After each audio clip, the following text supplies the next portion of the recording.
Hello friends, welcome to crazy exams. आज हम देखेंगे पार्लियामेंट ऑफ इंडिया के क्वेश्चंस जो अक्सर एग्जाम में पूछे जाते हैं। और ये प्लीज़ इस वीडियो को पूरा देखिएगा ताकि एक भी क्वेश्चन एग्जाम में पार्लियामेंट से पूछा गया एक भी क्वेश्चन छूट ना सके। चलिए देखते हैं क्या क्या है। तो पार्लियामेंट ऑफ इंडिया को 3 पार्ट में डिवाइड किया हुआ है, राज्यसभा, लोकसभा और प्रेसिडेंट ऑफ इंडिया। तो एग्जाम में पूछा जाता है कि पार्लियामेंट के कितने पार्ट हैं। तो पार्लियामेंट के 3 पार्ट हैं, उसमें प्रेसिडेंट ऑफ इंडिया भी रहते हैं। तो लोकसभा, राज्यसभा और प्रेसिडेंट ऑफ इंडिया। अब इसके कितने सेशन होते हैं पार्लियामेंट में? पार्लियामेंट के 3 सेशन होते हैं, बजट सेशन, मॉनसून सेशन और विंटर सेशन। एक तो बजट के टाइम में होता है जो कि पहले फरवरी में नहीं हुआ करता था, पहले अप्रैल के टाइम में होता था, लेकिन इस साल 2 साल से अब ये फरवरी में होने लग गया है। तो फरवरी से मई के बीच में रखा गया है। मॉनसून सेशन, जिस टाइम मॉनसून होती है, बारिश होती है, उस टाइम भी एक सेशन होता है, जुलाई से अगस्त के बीच में। और एक विंटर सेशन होता है नवंबर दिसंबर में। अब कॉन्स्टिट्यूशन में पार्लियामेंट को किस नाम से दिया गया है, किस नाम से बोला गया संविधान में? तो उसको काउंसिल ऑफ स्टेट और हाउस ऑफ पीपल बोला गया। हाउस ऑफ पीपल का मतलब होता है लोकसभा और काउंसिल ऑफ स्टेट का मतलब होता है राज्यसभा। काउंसिल ऑफ स्टेट इसलिए बोला गया है क्योंकि उसमें स्टेट्स का प्रतिनिधि होता है, और पीपल का जो होता है हाउस ऑफ द पीपल है, इसमें लोग चुना कर जाते हैं। तो उसमें डायरेक्ट इलेक्शन नहीं होता है काउंसिल ऑफ स्टेट में। राज्यसभा में कभी भी डायरेक्ट इलेक्शन नहीं होता है, उसको लोकसभा से मनोनीत किया जाता है और प्रेसिडेंट करते हैं, और सारे विधानसभा मिलके उसको चूज करते हैं। तो इसलिए उसको हाउस ऑफ पीपल लोकसभा को बोला गया और राज्यसभा को काउंसिल ऑफ स्टेट बोला गया। चलिए अब देखते हैं काउंसिल ऑफ स्टेट के क्या क्या कंपोजिशन है। तो काउंसिल ऑफ स्टेट में नॉमिनेट होते हैं 12 मेंबर, जिसको प्रेसिडेंट करते हैं, और 238 मेंबर, 238 मेंबर जो होते हैं वो स्टेट और यूनियन टेरेटरी से मिलकर आते हैं। तो 238 मेंबर होते हैं स्टेट और यूनियन टेरेटरी से, जिन्हें विधान परिषद में चुना जाता है और स्टेट से उन्हें भेजा जाता है। और 12 जो होते हैं प्रेसिडेंट चूज करते हैं, जो लिटरेचर में अच्छे होते हैं, साइंस में अच्छे होते हैं, इन सब फील्ड में जो अच्छे लोग होते हैं उनको 12 लोगों को प्रेसिडेंट चूज करते हैं। और इसका जो कंपोजिशन होता है राज्यसभा का, उसको 4th शेड्यूल में दिया गया है। 4थी सूची है हमारे कॉन्स्टिट्यूशन का, संविधान में, उसमें उसको दिया गया है कि किस तरह से एलोकेशन होगा स्टेट का राज्यसभा में। तो जैसे कि आप देखते हैं कि किसी स्टेट का ज़्यादा होता है, यूपी का ज़्यादा है, नागालैंड का एक है।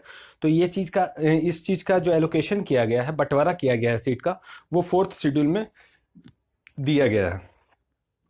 अब लोकसभा का कंपोजिशन कैसे है? तो लोकसभा में आर्टिकल 331 में 331 में इसको दिया गया है कि 530 से ज़्यादा मेंबर चूज नहीं होने हैं, और उसको डायरेक्ट हम लोग इलेक्शन जो वोट देते हैं एमपी के लिए और प्रधानमंत्री बनाने के टाइम में, तो वो लोकसभा का ही वोट होता है। तो उसमें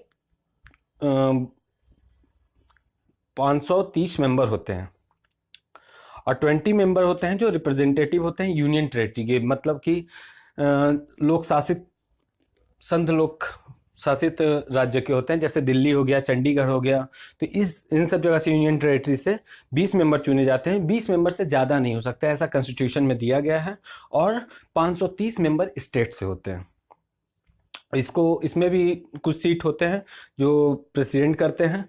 अब इसके लिए क्या क्या चाहिए, एमपी बनने के लिए क्या क्या चाहिए? तो लोकसभा का मेंबर बनने के लिए 25 साल कम से कम उम्र होनी चाहिए, इंडिया के सिटीजन होने चाहिए, ठीक है। और राज्यसभा के लिए 30 साल उम्र होनी चाहिए। तो लोकसभा का बनने के लिए मेंबर 25 साल, जो इलेक्शन होता है नॉर्मली उसमें 25 साल होते हैं। और जो राज्यसभा में मनोनीत होते हैं या चूज किए जाते हैं, इलेक्ट होते हैं, वो उनका उम्र एटलीस्ट एज 30 ईयर होता है, 30 ईयर्स होता है। और इसमें किस तरह से एलोकेट होता है सीट? तो 1971 के, मतलब अभी जो फिक्स कर दिया गया है, 1971 का जो हमारा हुआ था सेंसस, उसके आधार पे ही फिक्स किया गया। तो लोकसभा में हो या राज्यसभा में हो, ऐसा कोशिश किया गया है कि पॉपुलेशन का रेशियो और जो सीट वहाँ से मिल रहा है, जितने लोग वहाँ से आ रहे हैं एक स्टेट से, वो बराबर हो हर स्टेट का। तो वो चीज़ अभी 1971 का पॉपुलेशन देख के किया जाता है। इसको आगे जाके बढ़ाया भी जा सकता है, पार्लियामेंट में उसके लिए अमेंडमेंट आएगा तो वो बढ़ भी सकता है। वैसे नियम है कि हर सेंसस के बाद बदलना चाहिए, लेकिन हर सेंसस के बाद वो बदलती नहीं है। इसका ये काम डीलिमिटेशन कमीशन होता है, वो चूज करती है कि कैसे सीट का बंटवारा होगा हर स्टेट में। लेकिन एक नियम रखा गया है कि उसको स्टेट का पॉपुलेशन और वहां से जितने रिप्रेजेंटेटिव्स हैं वो बराबर हो, सबका रेशियो बराबर आए, ठीक है। अब देखते हैं ड्यूरेशन ऑफ हाउस क्या रहता है पार्लियामेंट का। तो पार्लियामेंट का जो ड्यूरेशन रखा गया है वो कितने दिन के लिए होता है। तो पार्लियामेंट में जो लोकसभा है वो 5 साल के लिए होता है। 5 साल में आप देखते होंगे डिसॉल्व हो जाता है, फिर नए प्रधानमंत्री चूज किए जाते हैं। वैसे ही राज्यसभा का है, वो कभी डिसॉल्व नहीं होता है। तो एग्जाम में पूछा जाता है कि ये राज्यसभा डिसॉल्व होता है या नहीं होता है, तो राज्यसभा कभी डिसॉल्व नहीं होता है, लेकिन हर 2 साल पे 1/3 मेंबर उसके रिटायर हो जाते हैं, फिर उनका चूज किया जाता है। तो एक तरह से आप हर 1/3 मेंबर जो होते हैं हर साल जाते हैं, तो एक तरह से हर मेंबर का 6 साल होता है। तो कभी एग्जाम में आता है क्वेश्चन कि राज्यसभा के मेंबर का कितना टाइम होता है, कितना ड्यूरेशन के लिए होता है, तो वो 6 साल के लिए होते हैं, फिर उनका इलेक्शन होता है। और अगर इमरजेंसी लगती है तो वो 1 साल बढ़ाया जा सकता है लोकसभा का टेन्योर, 1 साल बढ़ाया जा सकता है, लेकिन इमरजेंसी खत्म होने के 6 महीने के बाद उसको फिर हटा देना है। तो 1 साल होता है लोकसभा का टेन्योर। जब इमरजेंसी बढ़ जाए तो लोकसभा 1 साल के लिए बढ़ा दिया जाता है एक बार में, लेकिन उसको 6 महीने में अगर खत्म हो जाता है इमरजेंसी तो 6 महीने के अंदर अंदर फिर से डिसॉल्व हो जाएगा।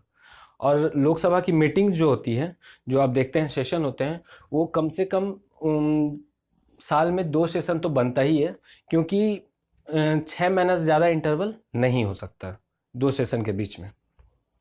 अब प्रेसिडेंट क्या करते हैं उसमें, तो प्रेसिडेंट का काम ये होता है कि प्रेसिडेंट जो होंगे वो किसी भी हाउस को समन करते हैं। समन करने का मतलब कि स्टार्ट करना, स्टार्ट करते हैं वो जाकर, और जब नया नया हाउस चूज होता है तब वहाँ स्टार्टिंग में वो मैसेज भी देते हैं, जिसके लिए वो जाकर स्पीच देते हैं, ठीक है, और हाउस को मैसेज भी भेजते हैं।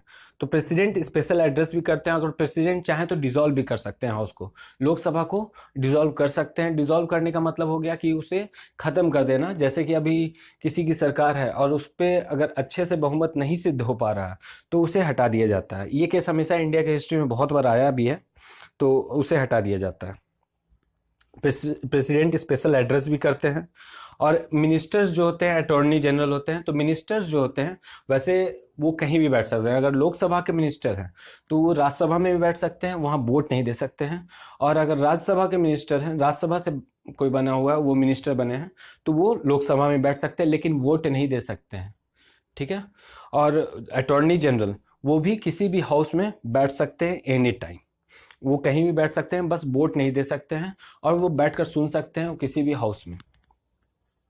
तो अटॉर्नी जनरल का काम हो गया, जो highest law making body, law making तो नहीं कह सकते हैं, law officer, highest law officer होते हैं, तो वो कहीं भी बैठ सकते हैं।